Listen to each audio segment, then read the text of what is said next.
Hello, observation में आपका स्वागत है। आज हम बात करने जा रहे हैं एक ऐसे पवित्र स्थल के बारे में जो दुनिया भर में अपनी निस्वार्थ सेवा के लिए प्रसिद्ध है और यहाँ का अमृत समान जल लेने तथा अपनी मनोकामनाएं पूरी करने प्रतिदिन हजारों की संख्या में लोग दूर दूर से आते हैं। यह स्थल सिख धर्म के लिए बेहद महत्वपूर्ण है, जिसे दुनिया भर में गुरुद्वारा बंगला साहिब के नाम से जाना जाता है। कृपया लाइक, शेयर, सब्सक्राइब और बेल बटन को आज ही प्रेस करें ताकि हमें ऐसे और वीडियोज़ बनाने के लिए प्रोत्साहन मिले।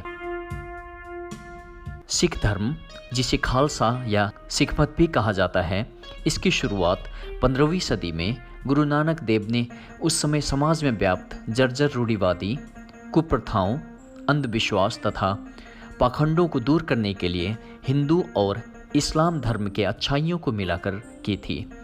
उन्होंने गुरमत को खोजा और देश देशांतर में खुद जाकर इसको फैलाया, जिसमें भाईचारा, प्रेम, सेवा, परोपकार और परिश्रम संलग्न है।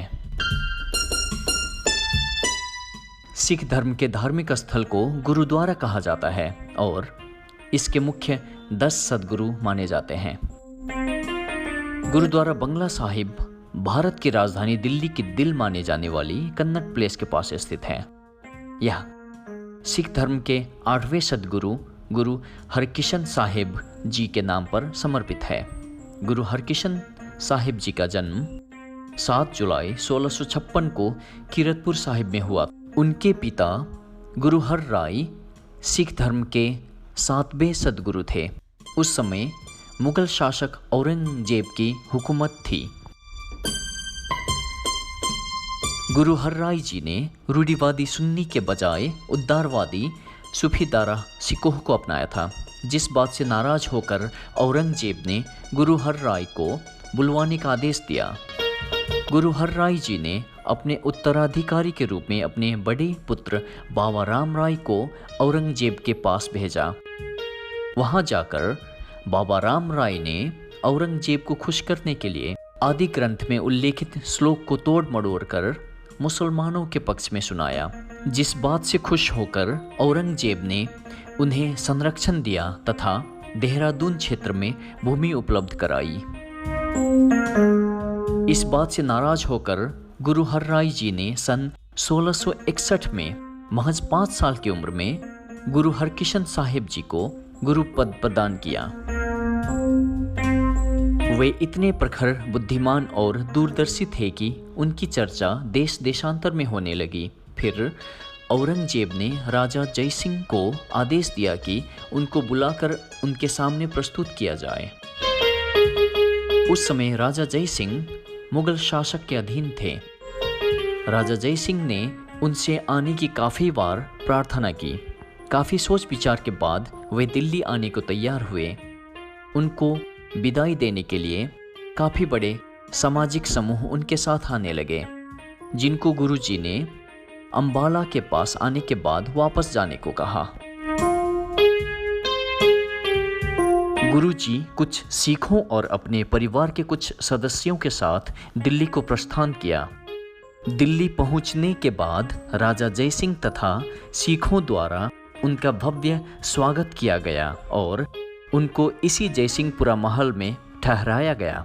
यहाँ पहुँचने के बाद औरंगजेब ने किसी कारण उनके साथ अपनी बैठक रद्द कर दी। उस समय चेचक और हैजा जैसे महामारी से दिल्ली वासी काफ़ी परेशान थे। मुगल शासन आम जनता के लिए काफ़ी कठोर था। गुरु साहिब जी से मिलने के लिए काफ़ी बड़ी संख्या में सभी धर्म के लोगों का भीड़ उमड़ पड़ी, जिसमें से बहुत से लोग असहाय तथा बीमार थे। गुरु साहिब जी ने उनको वहां पर स्थित कुएं में स्नान करवाया और खूब सेवा की। लोगों को खूब लाभ मिला और ज़्यादातर लोग ठीक होकर वापस गए। सेवा करते करते गुरुजी खुद ही काफ़ी बीमार पड़ गए और महज 7 साल की उम्र में 30 मार्च 1664 को बाबा बकाला उर्फ गुरु तेग बहादुर साहिब जी को अपना उत्तराधिकारी घोषित करते हुए सदा के लिए अलविदा कह दिया। बाद में सन 1783 में सरदार भगेल सिंह, जो कि एक मिलिट्री जनरल थे, सिखों के एक टोली के साथ दिल्ली आए और उन्होंने दिल्ली में 8 बड़े महत्वपूर्ण गुरुद्वारे बनवाए, जिसमें से बंगला साहिब गुरुद्वारा भी एक है। यह गुरुद्वारा उन्होंने बिल्कुल उसी स्थान पर बनवाया जहां पर गुरु हरकिशन साहिब जी ने लोगों की सेवा की थी। यहाँ पर स्थित उस कुएं को एक सरोवर में परिवर्तित कर दिया गया। इसीलिए यह गुरुद्वारा तथा यहाँ का अमृत समान जल का सरोवर सिखों तथा हिंदुओं के लिए बेहद महत्वपूर्ण तीर्थस्थल माना जाता है। यह माना जाता है कि इस जल में औषधीय गुण पाए जाते हैं। गुरुद्वारा के अंदर निशान साहिब भी बना हुआ है, जो सिखों का एक पवित्र त्रिकोणीय ध्वज है।